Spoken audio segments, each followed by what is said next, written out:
Focus. Ideate. Innovate. Enable.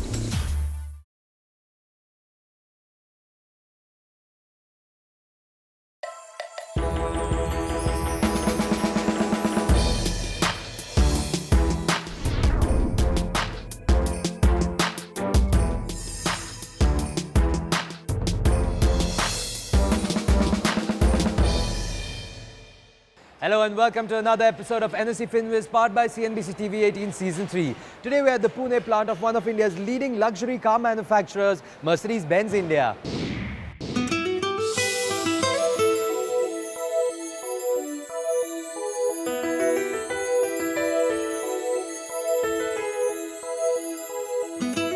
Established in 1994, Mercedes-Benz India has pioneered the luxury car market in India. Set up in 2009, Mercedes-Benz India's world-class production facility has the largest installed production capacity for any luxury car maker in India. NSE FinWiz visited the office of Mercedes-Benz India in Pune with the country's finest experts to advise and educate the young employees on investments and financial planning.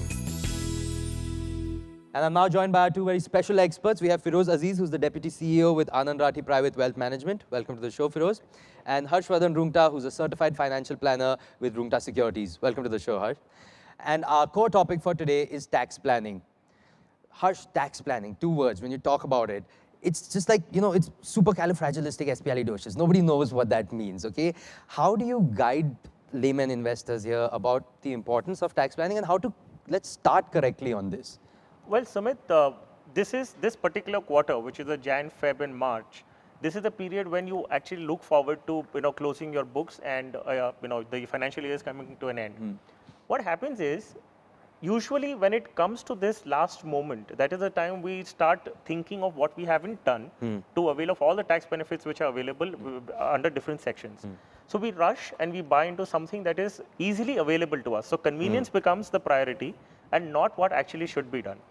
Now, when you talk about investing money and saving tax, there are two elements. One is you have certain goals in your life, you have certain money left which you would like to direct towards achieving certain goals in your life. Now, that is the prime objective of making investments. Right. Now, if you have this plan in place, you choose certain instruments. You choose a product, say possibly a product A or product B or a product C. What you will, where you will invest will depend upon where do you want to get to. Secondly, if you also need tax benefits, then you will choose a product which helps you do both. It also helps you achieve your goals and at the same time it gives you tax benefits. So tax planning or investing for tax purposes, tax saving purposes should be an ancillary benefit. Should not be the prime objective of investing. Okay. So, Feroz, when he's talking about the prime objective, Harsh is referring to goal setting. But we will come to that on a second step. Because since our core topic is tax planning at the moment, let's talk about some of the avenues through which people can save tax. Now, we know about the ATC and people, like you said, will go in for life insurance because pata hai usse tax bach jayega. But what's your advice on some of the, maybe, the fewer ones that are not so easily known of how people can save tax? Correct. Of course, it's quite a mystery. The section ATC itself has about 15, 16 clauses. For somebody to actually take benefit from each of these subsections is going to be a course in itself. But having said which, there are some which are unknown, like Sumit was referring, which a person ends up not using. And every financial year when there is a budget, for example, there will be fresher things which get added and the previous ones get modified. Now, if one which comes to me top of mind from perspective of the latest budget, actually the latest budget gave a specific clause of saying you can use national pension scheme over and above your ATC limit. So it's like a good 10-15,000 rupee gift. Where you can actually invest about 50,000 rupees in national pension scheme and you get a deduction. So this is supposed to be very underutilized. If you looked at numbers so far for this financial years when it was applicable, the numbers actually are abysmally small. What am I referring to? I'm referring to the additional above ATC benefit, which is the 50,000 earmarked for national pension scheme. That's on the income tax head. Okay. See, tax, to simplify it, is divided into several heads. Income tax is one, and capital gains more prominent. from a self-employed, from a professional, you have these two heads. One is capital gain, one is income tax. Harsh, there's a question from Paresh Gaikwad, and he says, what should be the proportion for investment in LICs, mutual fund, FDs, etc., so that we can have tax saving as well as we can expect good returns? Yeah, well, it's actually a very interesting question. Now, I'd like to just migrate this a little bit. Instead of telling you which product you should be investing into, whether it could be LIC, could be mutual funds, could be whatever, let me bring to you the concept of an asset class.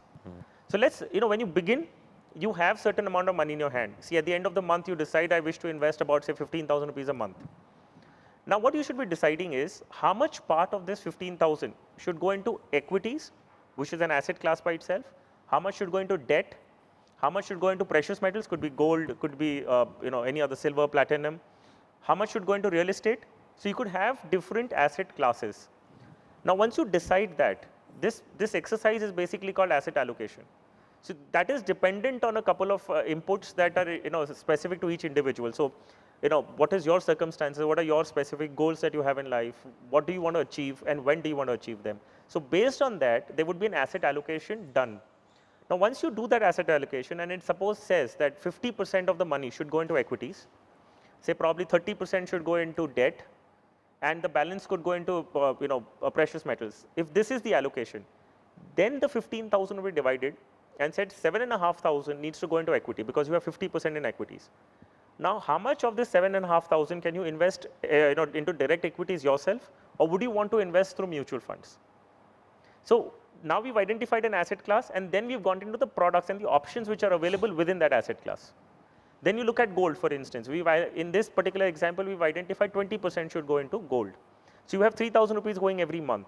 Then the question arises, should you invest into an ETF? Should you invest into gold directly in the form of coins? Should you go into a gold fund? Or should you go in for that gold savings bonds? So that would come after you've got the headline clear. So this is how you would technically go about. All these products, when we look at asset allocation, will give you options for tax savings. Now, if in case 50% equity, so you have an option to go in for an ELSS scheme or a regular scheme. If you go in for debt, so we've said 30% goes into debt. So debt could be in the form of a PPF, which gives you tax benefits. It could be in the form of an insurance policy, a non-ULIP or regular traditional policy. It could be even into national saving certificates. It could be tax saving fixed deposits. So the products come in much later after you've ascertained how much goes into one particular asset class. This is the correct method of going about it. And then you will automatically get money to allocate into different products within those categories. On that note, it's time for a very short break. Don't go anywhere. We'll be right back.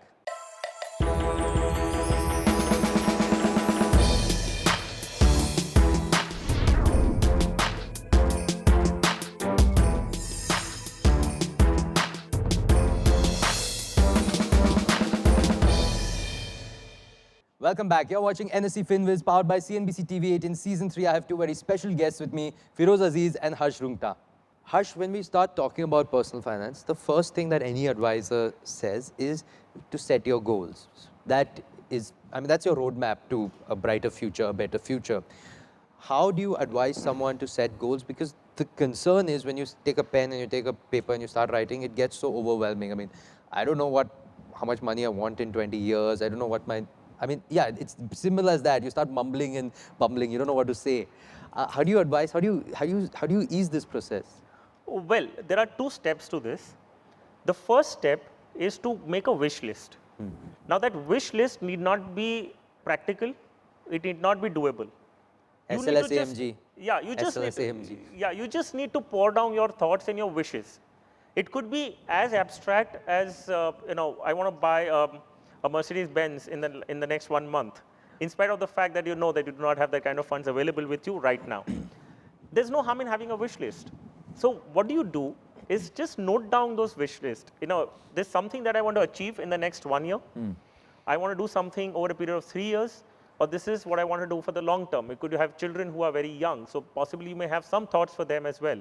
You might not know what exactly they're going to pursue because their interests are going to be different, but anything that they pursue, there's going to be some amount of cost associated to it. There could be some goals that you have, but you do not know the cost. Like you may say that I wish to save for retirement. So, but you do not know how much do you require at the time of retirement. So the first step would be, I need to save for retirement. That would be identifying your goals. So the first exercise that I mentioned is called identifying your goals. The second exercise you would do in a practical note is to start quantifying your goals. There is no point in saying I want to save for retirement and then you started doing something and you landed up saving just 20 lakhs. Whereas you needed 2 crores. So does that the purpose of planning serve its purpose? No, it does not.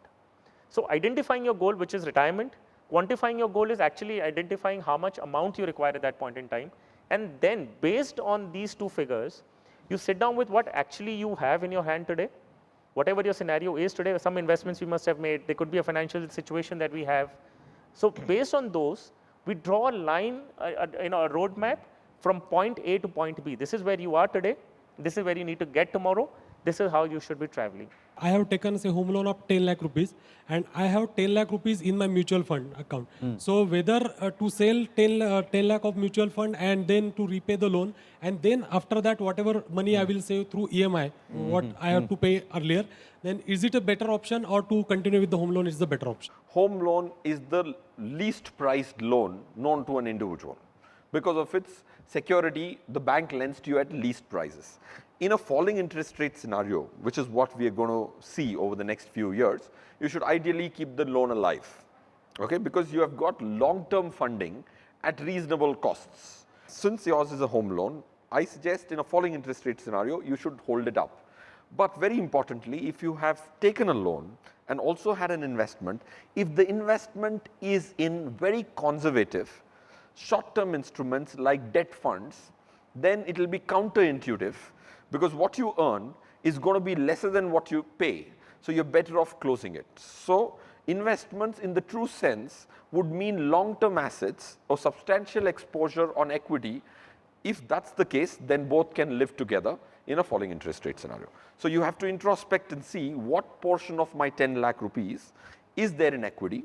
And if that's a large portion and not debt funds, then you should certainly keep it alive, because home loans will also bring in peripheral tax benefits which will increase the efficiency and increase the differential.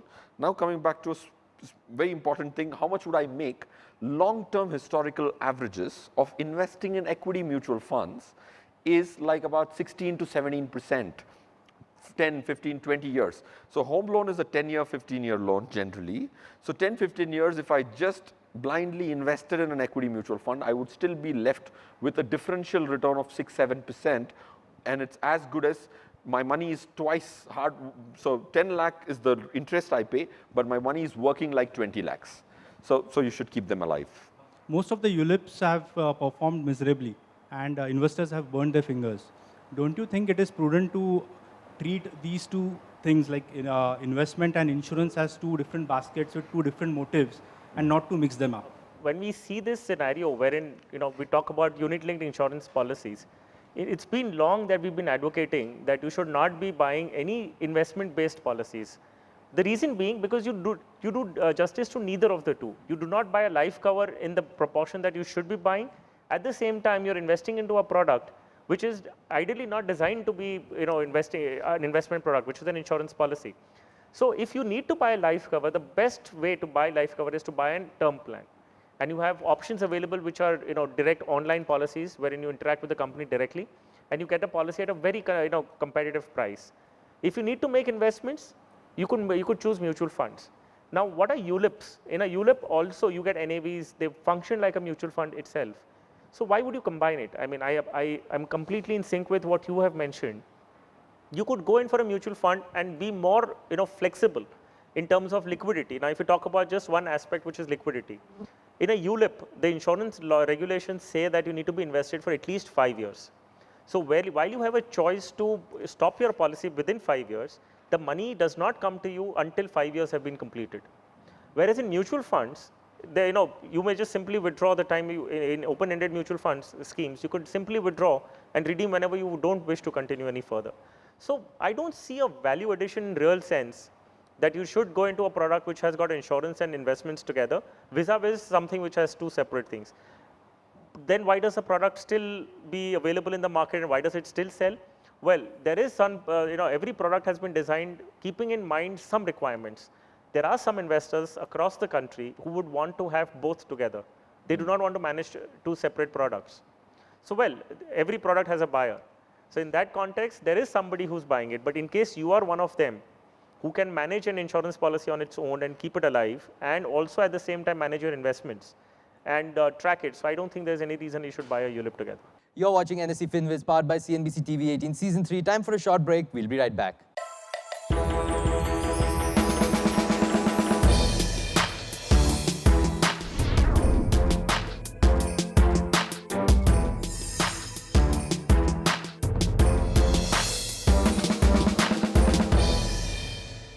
Welcome back. You're watching NSE FinWiz, powered by CNBC TV 18 Season 3. I am a regular investor in mutual fund. So when I invest in tax saving mutual fund, ELSS, so which option should I use? Growth or dividend? And in dividend payout or reinvestment? If you're buying an open-ended fund, okay, to answer that question, I'll have to describe. An open-ended fund is a one which you get in and get out on your whims and fancies, right? Of course, there could be some cost if you redeemed it before a year, but going in and out are called open-ended. ELSS schemes marginally are closed-ended because you can't remove your money for 3 years, right? Generally, what people should ideally choose when it comes to an ELSS scheme is take a payout so that you get the discretion to reinvest or not to reinvest.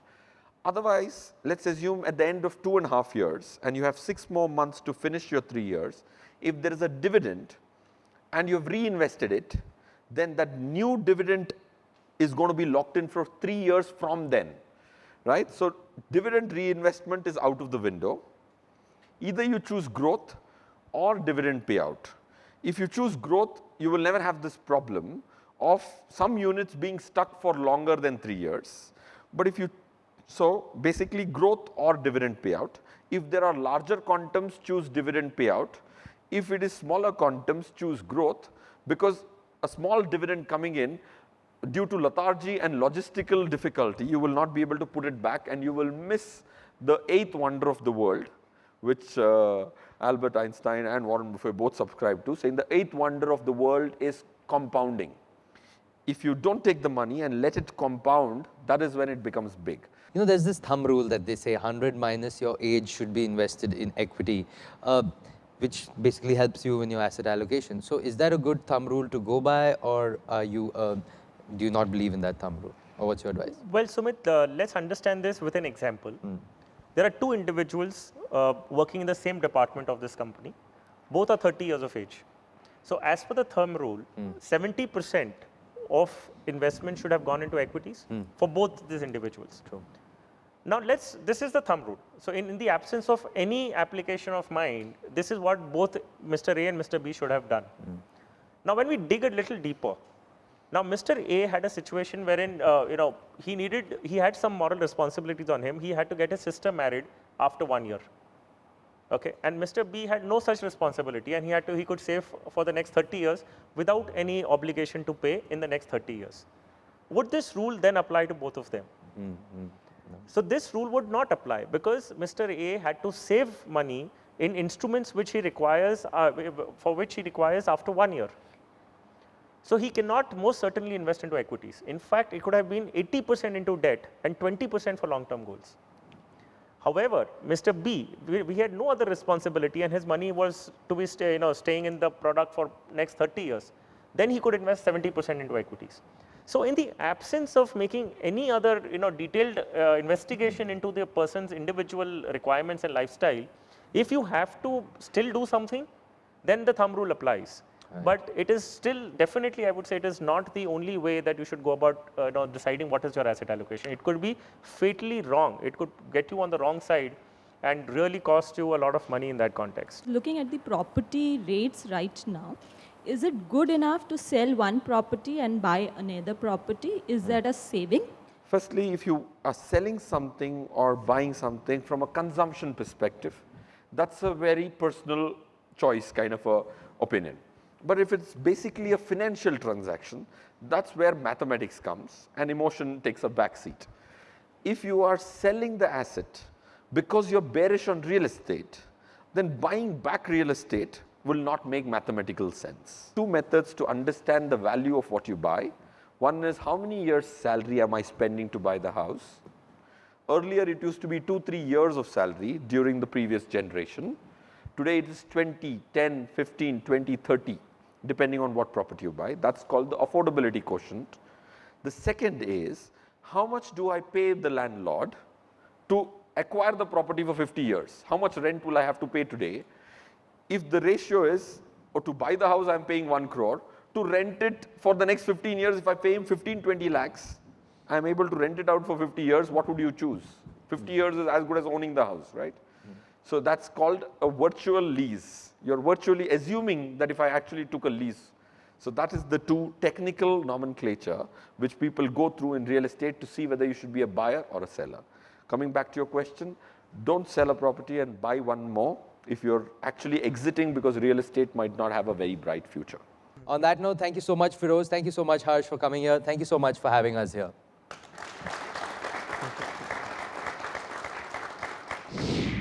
Many doubts I had regarding this taxation and funds and everything, it got cleared. It was very impressive for the youth generation who doesn't know about all these things right now. Maybe it was very helpful for them as well. I learned a lot about some new things like the NPS scheme, which I really wasn't aware of. And in addition to that, the asset allocation part of it, how much into equity, how much into debt. This was an eye-opener. I really enjoyed the show. Well, that's all on this episode of NSE FinWiz, powered by CNBC TV 18 Season 3. But before we go, here's a chance for you to win a cool goodie bag by answering this viewer question. A close-ended mutual fund has a fixed A. NAV, B. Rate of return, C. Fund size. Send in your answers at fwq@network18online.com. The correct answer to last week's viewer question is option C. There is more systematic risk involved for the common stock.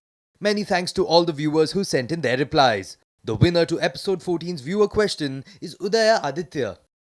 We'll see you next week with another set of young employees at another company. Until then, from the entire team, many thanks for watching.